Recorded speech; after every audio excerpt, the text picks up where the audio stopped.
merupakan keuntungan bagiku. Sekarang ku anggap rugi, karena Kristus semuanya telah ku tinggalkan, hanya untuk mengikuti Yesusku. Terima kasih Yesus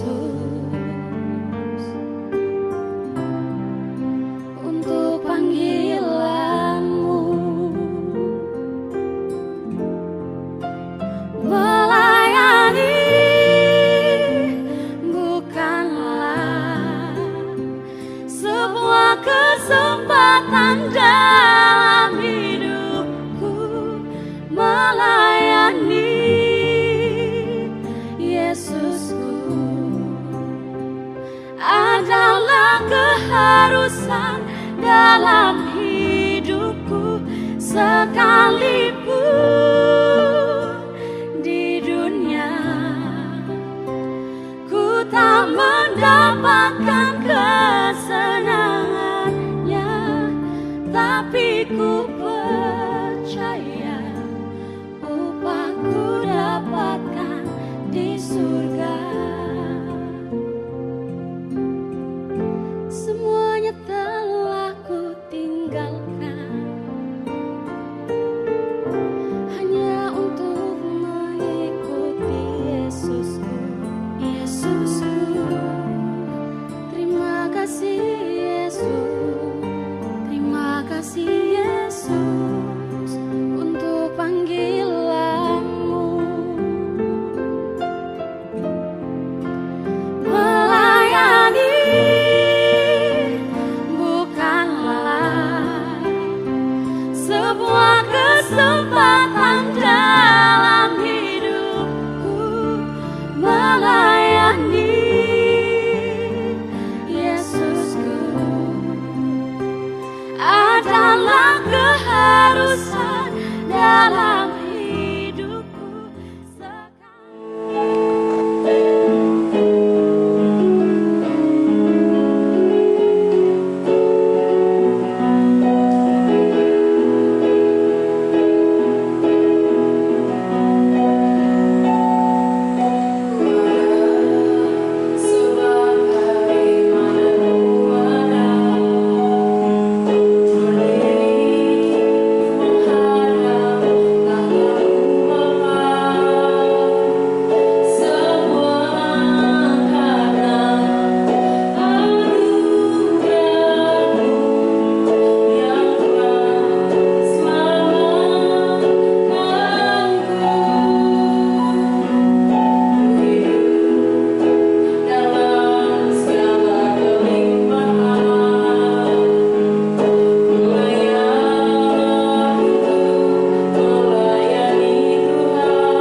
Shalom Jemaat Gereja Kristen Jakarta. Gereja memberikan layanan ibadah online bagi jemaat. Lalu apa saja ya yang harus dipersiapkan? Pilihlah jam ibadahmu dan ikuti tepat waktu. Jangan sampai terlambat ya. Berpakaian rapi dan sopan, seperti kondisi jemaat akan pergi ke gereja. Siapkan Alkitab dan alat tulismu ya. Duduklah dengan posisi yang baik agar tetap fokus. Hindari untuk berbaring ataupun sambil melakukan kegiatan lain di rumah. Berdoalah secara pribadi untuk mempersiapkan hati kita mengikuti ibadah ya. Berpartisipasilah aktif dalam beribadah, seperti ajakan untuk berdiri atau duduk, menyanyikan pujian, dan mendengarkan firman Tuhan dengan tetap fokus. Persembahan dapat jemaat berikan melalui transfer ke rekening gereja lokal masing-masing ya. Ikutilah ibadah online sampai selesai. Mohon bimbingan orang tua untuk dapat mengajak anak merenungkan firman melalui ibadah online sekolah minggu.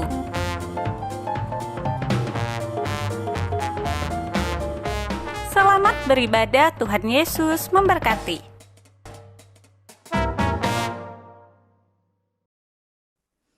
Shalom jemaat Tuhan, kita bersyukur untuk segala kebaikan yang Tuhan berikan kepada kita.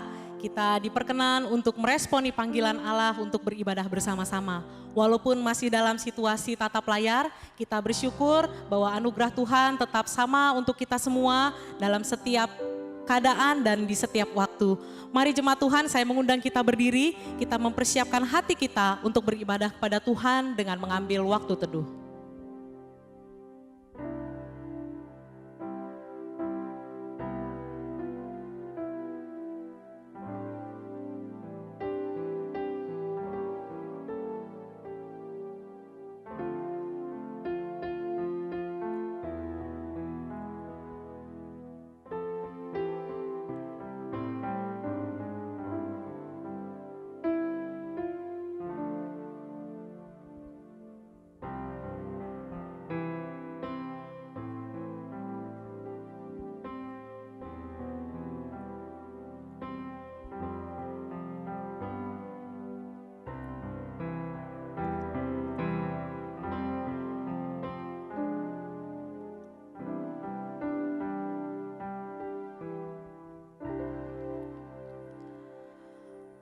Pertolongan kita adalah dalam nama Tuhan yang menciptakan langit dan bumi dan memelihara kesetiaannya sampai selama-lamanya dan tidak meninggalkan pekerjaan tangannya.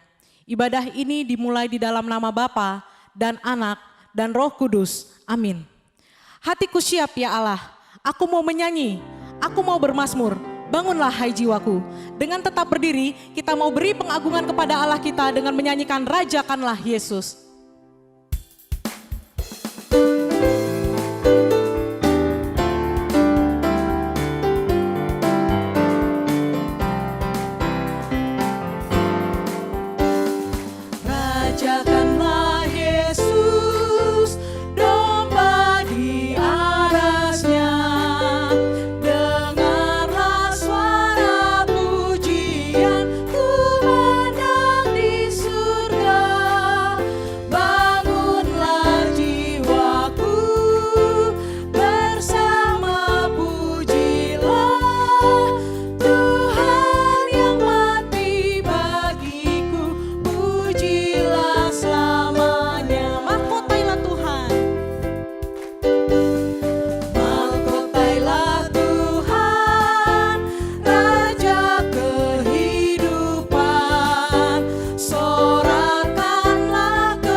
Jemaat Tuhan, mari kita dengan kerendahan hati kita mengakui dosa-dosa kita di hadapan Tuhan, agar kita dilayakkan untuk menghadap Tuhan dalam tempatnya yang kudus. Kita mengambil waktu sejenak untuk bersatu teduh pada Tuhan.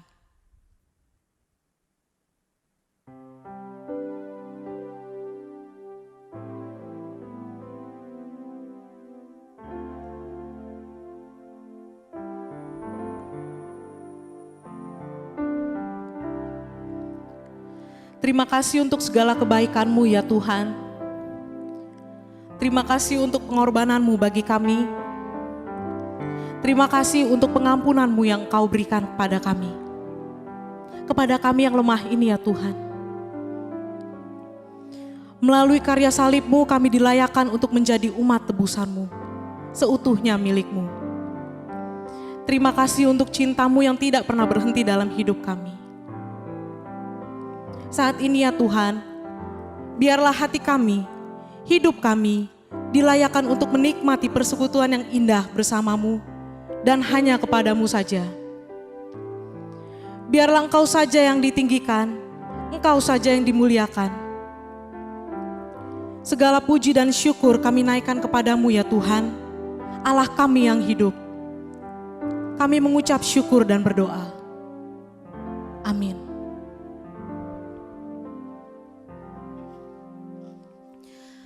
Bersama dengan gereja di sepanjang zaman, mari kita mengikrarkan pengakuan iman rasuli kita dalam segala abad dan sepanjang zaman yang berbunyi demikian.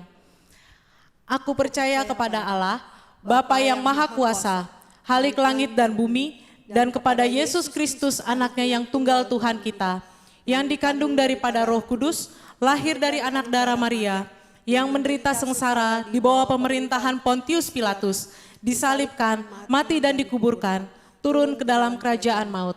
Pada hari yang ketiga, bangkit pula dari antara orang mati, naik ke sorga, duduk di sebelah kanan Allah, Bapa yang Maha Kuasa, dan dari sana ia akan datang untuk menghakimi orang yang hidup dan yang mati.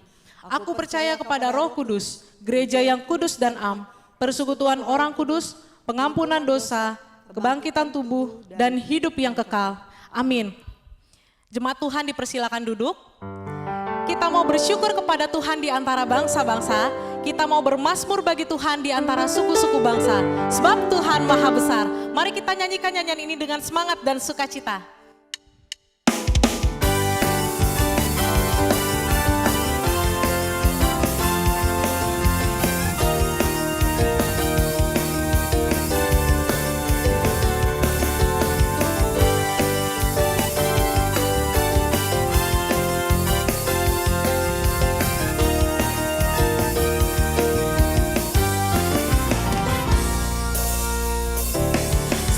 Tuhan Maha Besar.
Kita akan membaca Alkitab yang terambil dari Kisah Para Rasul 8 ayat 4 sampai 6.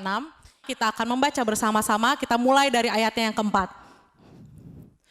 Mereka yang tersebar itu menjelajah seluruh negeri itu sambil memberitakan Injil. Dan Filipus pergi ke suatu kota di Samaria dan memberitakan Mesias kepada orang-orang di situ.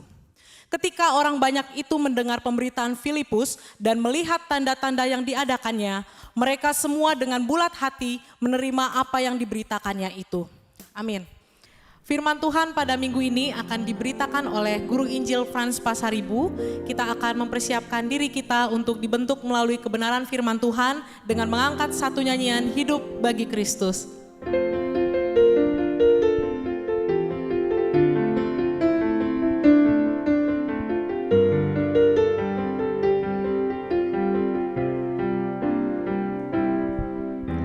Tuhan, Kau pernah ada di tengah manusia, berjalan di antara manusia berdosa, menyembuhkan yang luka, mengangkat yang jatuh, melepaskan yang terikat dalam dosa. Telah kurasakan indahnya kasih-Mu, tak mungkin hanya ku simpan berdiam diri. Bawalah aku berjalan di tengah dunia-Mu, buatlah aku hidup hanya untuk-Mu. Hidup bagi Kristus hanya mungkin karena kasih-Nya. Hidup bagi Kristus hanya mungkin karena anugerah, mengasihi yang Dia kasihi, melakukan yang Dia kerjakan. Ku mau hidup bagi Kristus. Hidup bagi Kristus hanya mungkin karena kasih-Nya.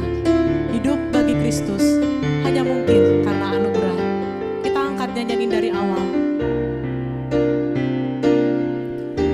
Tuhan, Kau pernah ada di tengah manusia, berjalan di antara manusia berdosa, menyembuhkan yang luka, mengangkat yang jatuh, melepaskan yang terikat dalam dosa.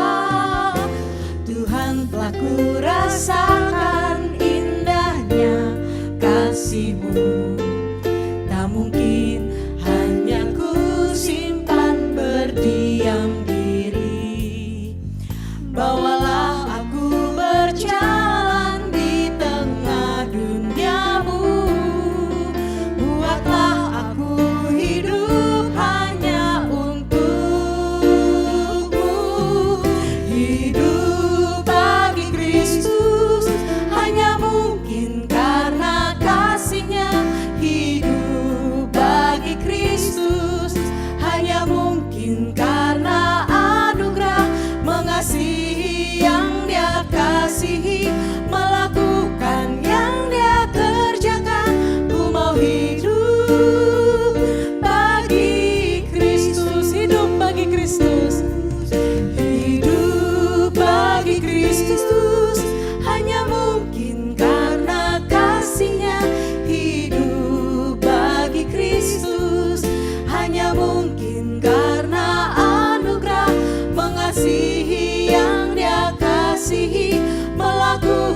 bagi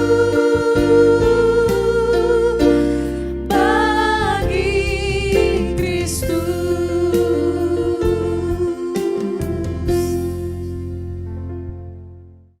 Mari kita satu di dalam doa. Bapak Surgawi, di minggu terakhir pada bulan ini kami datang untuk merenungkan firman Tuhan. Berilah kami hati untuk kami bisa bukan saja membaca, merenungkan, tapi juga memaknai dan melakukannya di dalam kehidupan kami sehari-hari. Kuatkan dan teguhkan iman kami. Di dalam minggu terakhir ini kami mau menyimpulkan apa yang sudah kami pelajari minggu demi minggu. Biarlah nama-Mu yang dimuliakan. Dengar doa kami, hanya di dalam nama Tuhan Yesus kami memohon ini semua. Amin. Shalom Bapak Ibu Saudara yang dikasihi Tuhan, pada hari ini Minggu 27 September 2020 kita akan merenungkan tema tentang misi yang memuridkan. Sekali lagi, misi yang memuridkan. Mari kita buka Injil Yohanes 4 ayat 39 sampai 42. Yohanes pasal keempat ayat 39 sampai 42. Saya akan bacakan bagi kita sekalian. Demikian firman Tuhan. Yohanes 4, 39 sampai 42. Dan banyak orang Samaria dari kota itu telah menjadi percaya kepadanya karena perkataan perempuan itu yang bersaksi. Ia mengatakan kepadaku segala sesuatu yang telah kuperbuat. Ketika orang-orang Samaria itu sampai kepada Yesus, mereka meminta kepadanya supaya ia tinggal pada mereka. Dan ia pun tinggal di situ 2 hari lamanya. 41. Dan lebih banyak lagi orang yang menjadi percaya karena perkataannya. Dan mereka berkata kepada perempuan itu, kami percaya tetapi bukan lagi karena apa yang kau katakan. Sebab kami sendiri telah mendengar dia dan kami tahu bahwa dialah benar-benar juru selamat dunia. Bapak Ibu Saudara yang dikasihi Tuhan, misi yang memuridkan, kita ingin belajar tentang hal-hal yang penting di dalam misi yang memuridkan. Belajar dari percakapan dengan wanita Samaria ini. Saudara, apa pendapat saudara dengan gambar diagram ini, saudara? Ini sebuah pola hal-hal yang dikerjakan di dalam gereja. Keberadaan gereja dan tujuan gereja adalah di dalam pola ini, seperti olahraga baseball atau kasti, saudara. Jadi masing-masing kotak itu ada pergerakan. Misalnya dari penginjilan, kita tahu Kristus, lalu kita masuk ke dalam persekutuan, kita bertumbuh di dalam Kristus, lalu kita masuk di dalam pemuritan, kita melayani Kristus, lalu kita masuk dalam pelayanan, kita membagikan kehidupan Kristus di tengah-tengah pelayanan kita, dan itu semua berputar sedemikian rupa, dan itulah yang kita kerjakan di dalam gereja. Nah, gambar ini mewakili semua hal yang kita rindukan, kita bisa kerjakan di dalam gereja. Tetapi masalahnya, di dalam kehidupan bergereja, tidak semudah itu kita mengimplementasikan sebuah pola yang kita rindukan ini.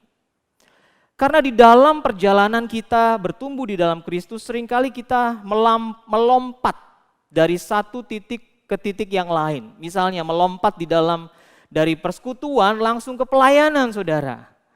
Kita melewati pemuritan misalnya. Dan itu membuat kita memiliki sebuah pemahaman yang belum utuh. Itulah sebabnya di gereja banyak orang-orang yang konflik. Itulah sebabnya di gereja banyak orang-orang yang bingung. Kenapa bisa terjadi hal-hal seperti ini? Padahal kita semua adalah anak-anak Tuhan yang sudah ditebus. Anak-anak Tuhan yang sudah menjadi milik Kristus. Nah, itu sebabnya saudara-saudara di dalam istilahnya adalah kebangunan yang besar di dalam 5-10 tahun terakhir ini, saudara. Semua buku-buku yang menjadi trending topik adalah buku-buku yang bicara tentang pemuritan. Apakah itu artinya misi tidak lagi dibicarakan, saudara? Buku-buku ini sangat laris sekarang ini, saudara. Menjadi sekali lagi trending topik di tengah-tengah semua gereja yang merindukan untuk memulai gerakan pemuritan. Lalu ada tokoh-tokoh ini, saudara. Ada David Platt, ada Francis Xavier, ada Francis Chan, ada Edmund Chan. Saudara, tokoh-tokoh ini menjadi penggerak ketika gereja ingin memuridkan dan kita ingin memulai sebuah kerinduan kita untuk menjadi murid Kristus dan memuridkan orang lain. Nah, buku-buku itu saudara dan tokoh-tokoh itu menekankan sebuah prinsip bagaimana kita bertumbuh menjadi orang yang dewasa, yang melibatkan beberapa tahap-tahap kehidupan, yang melibatkan sebuah hubungan-hubungan, yang melibatkan pengalaman-pengalaman, sehingga kita semua menjadi dewasa. Yang ditekankan adalah adanya sebuah nilai-nilai yang kita yakini, adanya tujuan-tujuan yang ingin kita capai, adanya sebuah keyakinan-keyakinan, sehingga di dalam prakteknya, di dalam praktisnya, kita semua mengalami itu dan menjadi murid Tuhan Yesus. Dan ketika kita semua sudah mengalami itu, barulah kita bisa mengerti apa artinya misi yang memuridkan, saudara. Karena dua kata ini, misi, pemuritan, itu bukan bertabrakan, tetapi menjadi sebuah kata yang menyatu. Misi adalah sebuah kata yang berpadanan dengan pemuritan. Dan tidak bisa dipisahkan sekali lagi. Dan orang-orang yang merindukan untuk melakukan hal ini, maka mereka akan tahu bagaimana tahap-tahap pertumbuhan rohani yang melibatkan hal-hal seperti ini. Dan ini juga yang terjadi ketika Yesus bertemu dengan perempuan Samaria. Di awal-awal ayat ini saudara, Yesus sebenarnya pergi dari sebuah kota dari Yudea menuju ke Galilea. Karena waktu itu di awal-awal ayat ini kita lihat bahwa ada orang-orang Farisi yang mendesak dia. Karena banyak orang yang dibaptis dan murid-murid Tuhan Yesus membaptis lebih banyak daripada orang-orang Farisi. Pada akhirnya Yesus berkata, mari kita pergi dari Yudea ke Galilea. Dan dia harus, di situ dikatakan dia harus bertemu atau melewati kota Samaria, saudara. Dan ini adalah sebuah perjumpaan percakapan di siang hari, bagaimana Yesus akhirnya mengubah seorang perempuan atau wanita Samaria ini, yang memiliki 4 hal yang perlu didobrak di dalam kehidupannya. Yang pertama adalah status sosialnya. Kita tahu bahwa di dalam status sosial wanita Samaria ini orang yang berbeda dengan orang Yahudi. Mereka punya pandangan yang berbeda, budaya yang berbeda dengan orang Yahudi. Ketika orang Yahudi datang meminta air, itu sesuatu hal yang sangat-sangat tidak lazim pada waktu itu. Bertemu dengan orang Samaria, apalagi seorang wanita, itu sesuatu yang tidak lazim, saudara. Tetapi Yesus bertemu dengan wanita Samaria ini. Dan Yesus memberikan sebuah percakapan di siang hari itu yang mengubah rintangan-rintangan yang dia hadapi. Rintangan yang pertama adalah budaya. Rintangan yang kedua adalah kehausan dia.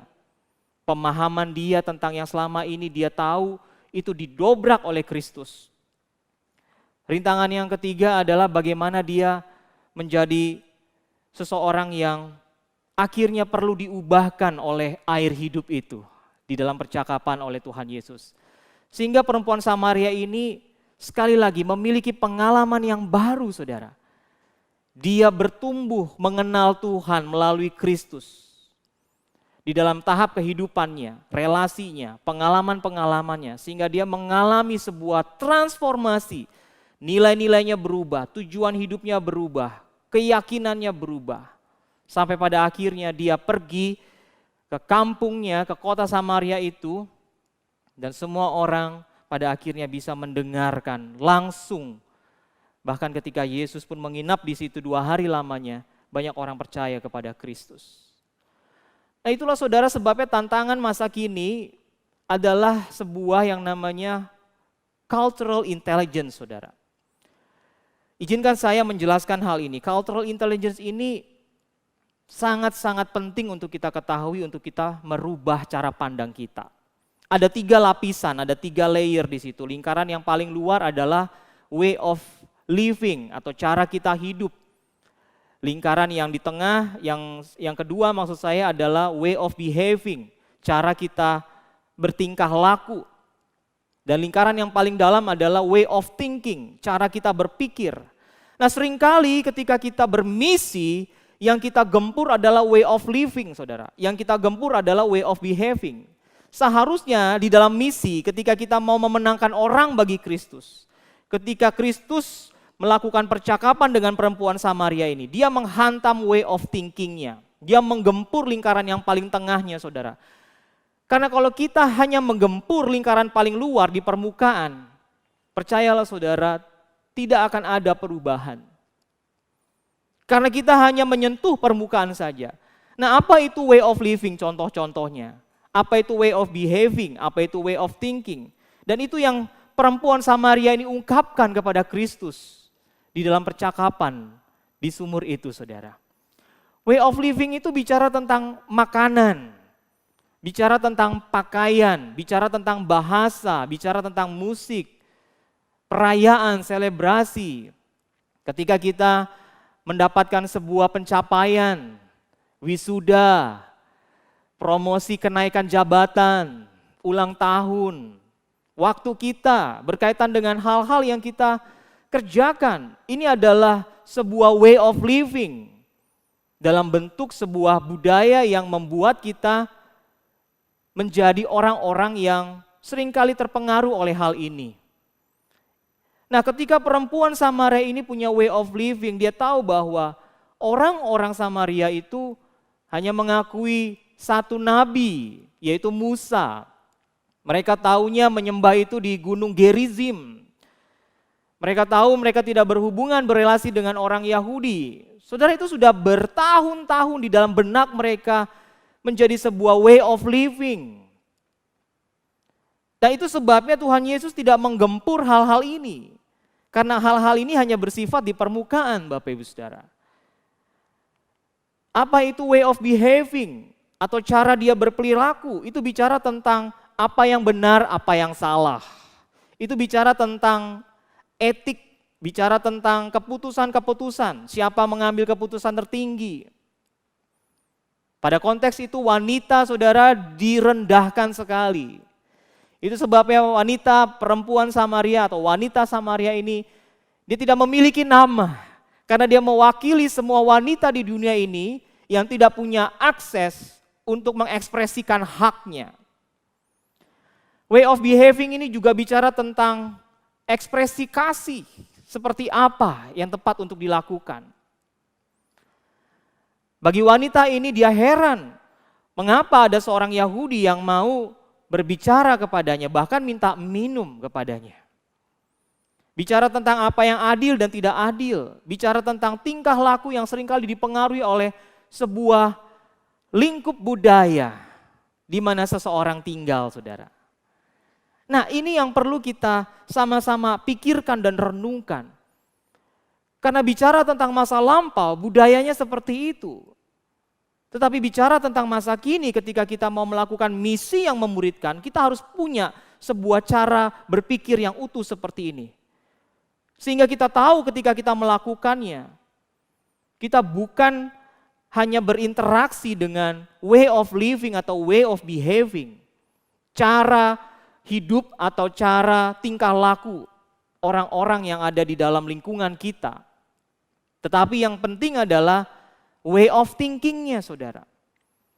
Ini sebuah pemahaman tentang bagaimana pengalaman berpikir kita yang melibatkan keyakinan-keyakinan kita, yang melibatkan sebuah ritual-ritual, yang melibatkan sebuah idols atau katakanlah orang-orang yang kita kagumi. Bicara tentang mimpi-mimpi kita, bicara tentang Allah dan pengalaman-pengalaman kita. Nah, inilah yang paling sulit untuk ditembus, tetapi ini yang paling penting untuk diperbaharui. Sehingga ketika kita menggempur pemahaman dan pemaknaan orang-orang yang mungkin di luar Kristus, ini menjadi sebuah hal yang penting untuk kita lakukan bersama-sama. Misi harus menembus way of thinking dari seseorang. Karena itulah yang akan memenangkan orang tersebut untuk menerima Kristus. Dan tentu saja peran Roh Kudus ada di situ. Dan ini selaras dengan hal-hal yang ditekankan oleh Paulus misalnya. Di dalam Roma 12 ayat 1 dan 2 kita tahu itu. Perubahan akal budi, pembaharuan. Itu sebabnya mari kita sama-sama belajar untuk kita melakukan misi yang memuridkan dengan memahami ada cultural intelligence atau semacam kepintaran budaya yang melingkupi way of living, way of behaving, dan way of thinking. Dan mari kita belajar untuk sama-sama mengenali way of thinking yang paling penting, lapisan yang paling dalam, lingkaran inti dari orang-orang yang kita layani, dari orang-orang yang kita temui. Nah, saudara, kita bersyukur di dalam departemen misi kita selalu melakukan misi ke Kalimantan, melakukan misi ke NTT. Saudara, kalau kita melatih ini terus, percayalah, 3 lapisan ini kita temui di orang-orang itu. Karena di Kalimantan berbeda dengan di Kupang. Orang punya way of living, way behaving, way of thinking yang berbeda-beda. Tapi sebenarnya way of thinking ini menjadi sebuah, katakanlah, jembatan untuk kita bisa menembus hati mereka. Ini penting, saudara yang dikasihi Tuhan. Itu sebabnya ketika kita belajar bagaimana Kristus yang berbicara dengan perempuan Samaria ini, sebuah pembaharuan terjadi. Minimal ada 2. Pertama, perempuan Samaria ini memiliki jiwa yang haus melebihi kehausan jiwanya. Ini ditandai dengan beberapa hal. Pertama, ditandai dengan kerinduannya memiliki air hidup. Ayat 15 saya bacakan. Kata perempuan itu kepadanya, Tuhan, beritahukanlah akan air itu, supaya aku tidak haus dan tidak usah datang lagi ke sini untuk menimba air. Saudara, seseorang yang way of thinkingnya ditembus oleh firman Tuhan, ditembus oleh air kehidupan itu, ditembus oleh roh Tuhan yang kudus itu. Percayalah, itu akan memberikan dia sebuah pembaharuan di dalam kehidupan batiniahnya. Ditandai kerinduannya memiliki air yang hidup. Yang kedua, ditandai kejujurannya membuka diri, saudara. Di ayat yang ke-17, kata perempuan itu, aku tidak mempunyai suami, kata Yesus, tepat katamu bahwa engkau tidak mempunyai suami. Dia jujur membuka dirinya. Di tengah-tengah masyarakat, sosial pada waktu itu memberikan label kepada dia. Mungkin orang-orang tahu perempuan ini adalah seorang yang dilabel sebagai, maaf kata, pelacur misalnya. Dia membuka diri. Dan itu penting. Ketika kita memiliki air hidup, maka kejujuran itu akan terbuka. Yang ketiga, ditandai kemampuannya menilai seseorang di ayat yang ke-19. Kata perempuan itu kepadanya, Tuhan, nyata sekarang padaku bahwa engkau seorang nabi. Dia menilai Kristus, dia tahu dia adalah Mesias. Karena ketika dia berbicara dan kerohaniannya terbuka, saudara, dia mengingat bahwa ada Mesias yang akan datang, yang dia dengar. Dan Yesus menjawab, akulah dia. Menarik sekali. Yang keempat, ditandai dengan pengetahuannya akan hal-hal rohani. Ayat 25 dikatakan, jawab perempuan itu kepadanya, aku tahu bahwa Mesias akan datang yang disebut juga Kristus. Apabila ia datang, ia akan memberitakan segala sesuatu kepada kami. Sekali lagi, ini terbuka. Hal-hal rohani, pengetahuannya akan mungkin kitab Taurat, mungkin perjanjian lama pada waktu itu dibukakan. Orang yang memiliki jiwa lapar dan haus akan dipuaskan oleh air yang hidup ini.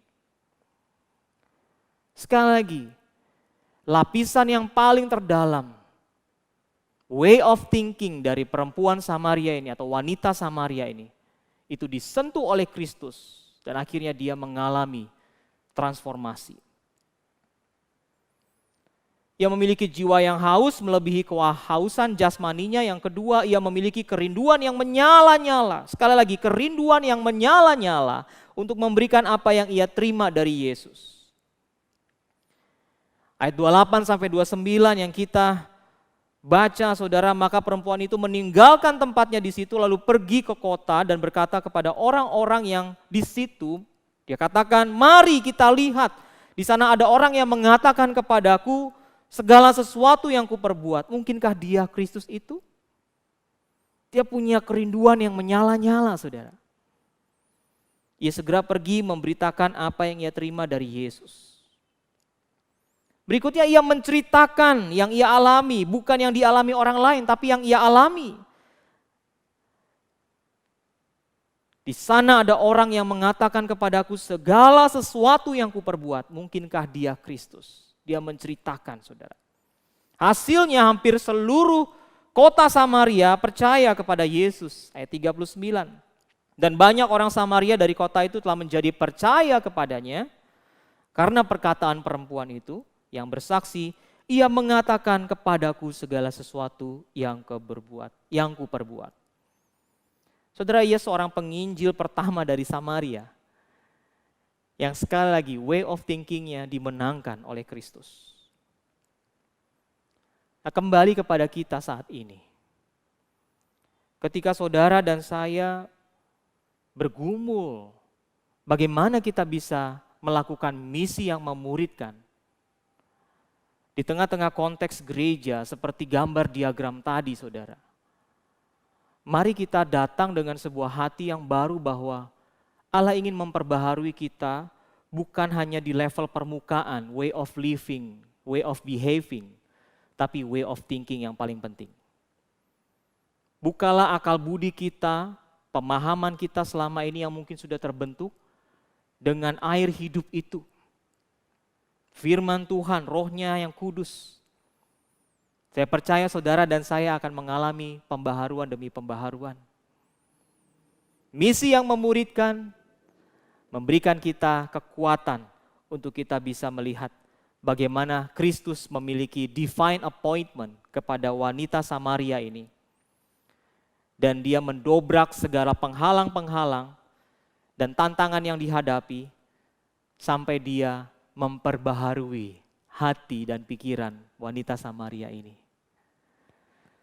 Saudara, ada banyak orang-orang yang mewakili wanita Samaria ini di sekeliling kita, di gereja lokal kita masing-masing, yang tertindas, yang sudah tidak kuat menghadapi tekanan hidup ini, yang mungkin stres ketika menghadapi krisis pandemi ini. Ini sebuah kesempatan bagi kita untuk datang memohon kiranya Tuhan memakai kita untuk dipakai. Memenangkan pikiran dan hati orang-orang yang susah, gelisah, dan penuh dengan kekhawatiran. Oleh sebab itu Bapak Ibu Saudara yang dikasihi Tuhan, saya ajak kita semua untuk sama-sama melihat misi yang memuridkan dengan sebuah gambaran yang utuh mengenai gereja, hal-hal yang kita lakukan di dalamnya. Ketika kita mau menginjili, bertumbuh di dalam persekutuan kita, memuridkan orang lain dan memuridkan diri kita sendiri, melayani Tuhan, dan bahkan memenangkan orang-orang kepada Kristus. Mari kita melakukannya dengan sebuah pemahaman dan pemaknaan yang baru, bahwa itu semua harus bersama dengan Kristus, bukan cara kita lagi, bukan kepandaian dan kepintaran kita, tetapi bagaimana Kristus yang mengarahkan kita, yang melihat way of thinking ini. Dengan begitu banyak hal yang kita perlu bongkar dalam diri kita. Mari saudara, kita datang dengan hati seperti itu. Sehingga ketika kita melakukan misi yang memuridkan, kita melakukannya bersama-sama sebagai sebuah journey, perjalanan hidup kita bersama orang-orang yang kita kasihi, bersama dengan orang-orang yang juga kita rindukan untuk dimenangkan bagi Kristus. Itulah misi yang memuridkan. Semua orang penting bagi Tuhan. Semua orang berharga di mata Tuhan. Baik dia statusnya rendah maupun status yang tinggi. Di mata Tuhan dia berharga.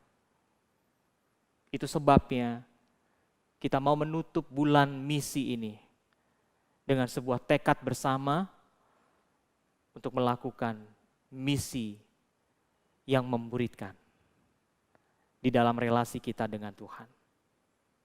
Maukah saudara bersama-sama memikirkan dan mengumpulkan hal ini? Kiranya Tuhan memberkati kita. Amin. Kita tundukkan kepala, kita berdoa. Bapa, kami belajar dari wanita Samaria ini dan kami kaitkan dengan gereja-Mu. Tuhan, banyak orang-orang di dalam gereja yang sulit sekali bertumbuh dan bahkan mengalami turun naik di dalam pertumbuhan kerohaniannya. Seringkali kami latah untuk kami berkata membawa jiwa yang baru. Tetapi kami tidak memaknainya. Apakah kami sungguh-sungguh mendampingi jiwa yang baru itu di dalam mengenal-Mu, di dalam persekutuan kami, di dalam pemuritan kami, di dalam pelayanan kami. Bapa, ajarkan kami seperti Kristus yang bertemu dengan wanita Samaria di siang hari yang panas. Yang melalui percakapannya, Kristus membongkar cara berpikir dari wanita Samaria ini. Sehingga akhirnya wanita Samaria ini pun memiliki sebuah perubahan hidup. Dan bahkan dia membagikan kehidupannya yang baru di dalam Engkau. Kami yakin dan percaya gereja-Mu tetap terus Engkau pimpin, tetap terus Engkau dampingi di dalam perjalanan kami mengenal-Mu ya Tuhan. Kami rindu kami boleh seperti wanita Samaria ini. Terpujilah nama-Mu, dengar doa kami, hanya dalam nama Tuhan Yesus. Kami memohon ini semua. Amin. Terima kasih Guru Injil Frans Pasaribu yang sudah menyampaikan pemberitaan firman Tuhan pada minggu ini. Kiranya Tuhan Yesus memberkati dalam pelayanan dan keluarga. Saat ini kita akan berdoa bersama-sama. Untuk pokok doa syafaat pada minggu ini ada 2. Yang pertama kita berdoa untuk pembinaan, bimbingan pranikah dan kelas Saya Murid Kristus yang sedang berjalan. Kita berdoa kiranya Tuhan dapat memberkati setiap peserta agar dapat mengikutinya dengan sungguh-sungguh. Mari kita berdoa. Tuhan Yesus, kami berdoa untuk setiap peserta bimbingan pranikah, juga peserta kelas Saya Murid Kristus yang saat ini sedang berjalan melalui Zoom. Kami mohon Tuhan kiranya Engkau yang memberkati setiap mereka agar mereka dapat diberikan pemahaman dan dapat mengerti dengan baik apa yang disampaikan. Tolong mereka juga Tuhan agar mereka semakin diteguhkan walaupun dalam situasi tatap layar saat ini yang sedang dilakukan.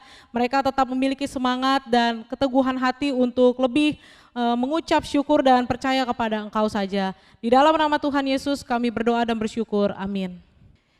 Yang kedua, mari kita berdoa untuk peraturan Pemprov DKI Jakarta tentang pembatasan sosial berskala besar yang masih diterapkan sampai saat ini. Kita berdoa supaya pemerintah pusat juga kita selaku masyarakat dapat bekerja sama untuk mencegah penyebaran COVID-19. Mari kita berdoa. Tuhan Yesus, kami berdoa untuk upaya pemerintah Pemprov DKI Jakarta dalam upaya mencegah COVID-19 ini, kami mohon Tuhan kiranya Engkau memberikan hikmat kepada seluruh mereka dalam mengambil setiap kebijakan agar mereka dapat bekerja dengan baik. Juga Tuhan, mohon Engkau memberikan kekuatan, memberikan kesehatan yang baik kepada mereka. Engkau juga menolong setiap kami ya Tuhan agar kami selaku masyarakat juga dapat bekerja sama untuk menanggulangi masalah COVID-19 ini. Kami juga boleh menjaga diri kami masing-masing, kami juga boleh mendisiplinkan diri kami masing-masing untuk bersama-sama bekerja sama dengan pemerintah pusat. Inilah doa dan permohonan kami dalam nama Tuhan Yesus, kami berdoa dan bersyukur. Amin. Kita akan menyimak warta sinode pada minggu ini. Yang pertama, bimbingan pranikah. Kelas bimbingan pranikah sinode GKJ periode ke-18 akan diadakan pada hari Selasa 29 September 2020 pukul 19 waktu Indonesia Barat dengan tema Memahami Perbedaan Pria dan Wanita. Pembicara oleh Guru Injil Ernity Laar. Pertemuan kelas BPN akan dilangsungkan secara virtual melalui Zoom meeting. Syarat dan ketentuan bagi calon pasutri yang ingin melangsungkan pemberkatan nikah kudus di Gereja Kristen Jakarta dapat dilihat melalui akun Instagram Sinode GKJ, Sinode_Gereja_Kristen_Jakarta. Yang kedua, kelas SMK, saya murid Kristus. Kelas SMK 2 akan diadakan pada hari Kamis 1 Oktober 2020 pukul 19 waktu Indonesia Barat dengan tema Bagaimana Bersaat Teduh. Peserta Room 1 akan dilayani oleh Pendeta Peter Samsudin. Peserta Room 2 akan dilayani oleh Guru Injil Eva Krisviana. Kiranya seluruh peserta SMK 2 dapat mempersiapkan diri dan tepat waktu. Yang ketiga, berikut adalah jadwal persekutuan doa Rabu 30 September dan kebaktian umum 4 Oktober 2020.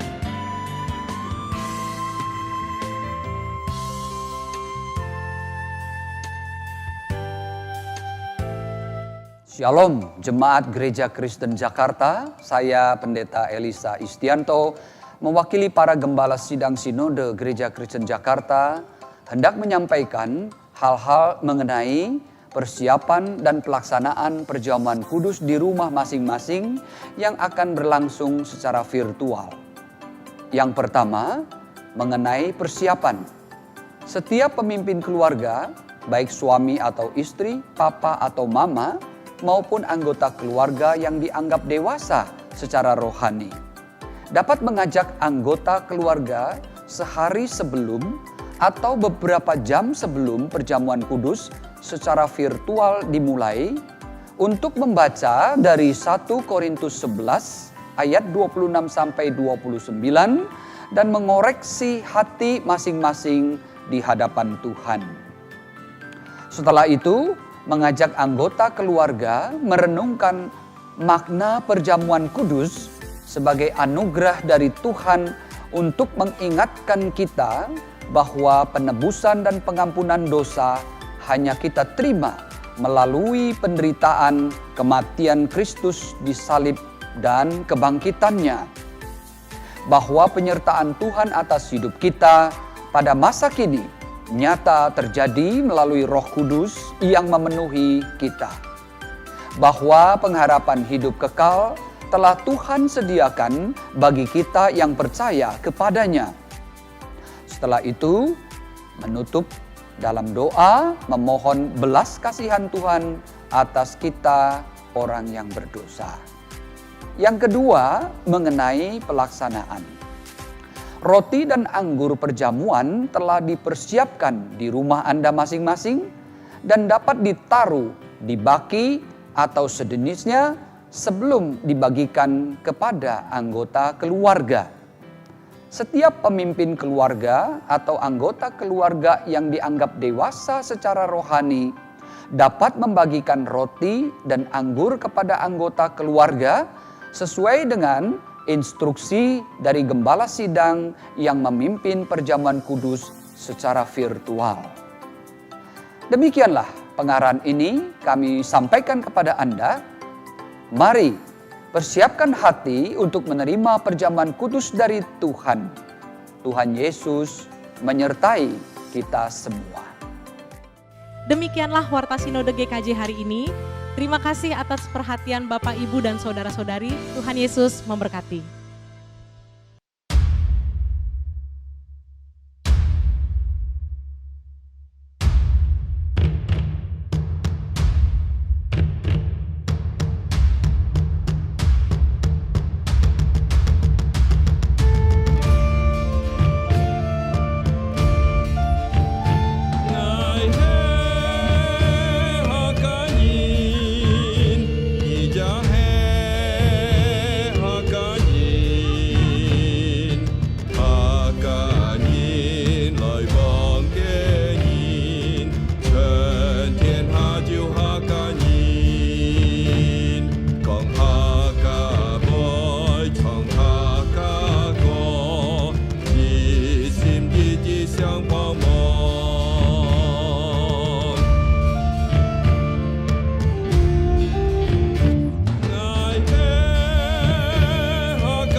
Sebagai ungkapan syukur kita akan memberikan persembahan. Persembahan dapat diberikan melalui rekening yang tertera di layar TV saudara. Kita akan menyanyikan pujian, kita harus membawa berita.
kita berdoa. Kami mengucap syukur untuk setiap berkat yang sudah Tuhan percayakan kepada kami. Saat ini kami mengembalikan sedikit dari apa yang kami punya dan tidak sebanding dengan apa yang Tuhan berikan kepada kami. Kami mohon kiranya persembahan kami boleh berguna untuk pekerjaan Tuhan di gereja kami masing-masing. Berkati setiap anak-anak Tuhan yang Tuhan percayakan untuk mengelola keuangan dengan baik. Dalam nama Tuhan Yesus kami berdoa dan bersyukur. Amin. Kita akan mengakhiri ibadah kita pada pagi hari ini. Kita akan menyanyikan doksologi. Saya undang jemaat Tuhan berdiri. Doa berkat akan dibawakan oleh Pendeta Bobby Mesak dan kita akhiri dengan nyanyian Amin.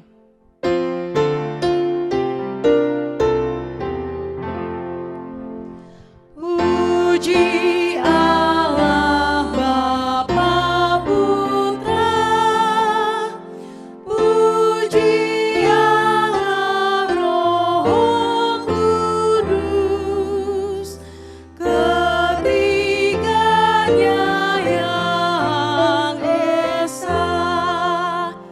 Mohon selamat sumber berkat.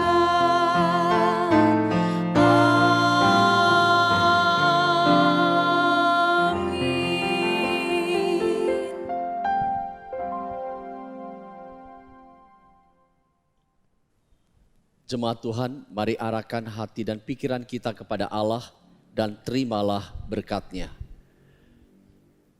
Kiranya kasih karunia dari Allah yang Maha Tinggi dan damai sejahtera dari Tuhan Yesus Kristus di dalam persekutuan dengan Allah Roh Kudus menyertai kita semua mulai hari ini sampai Maranatha Tuhan Yesus datang kedua kali. Amin. Amin.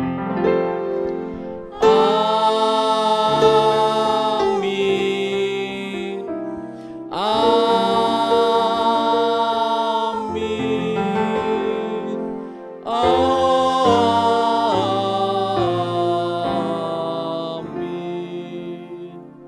Amin.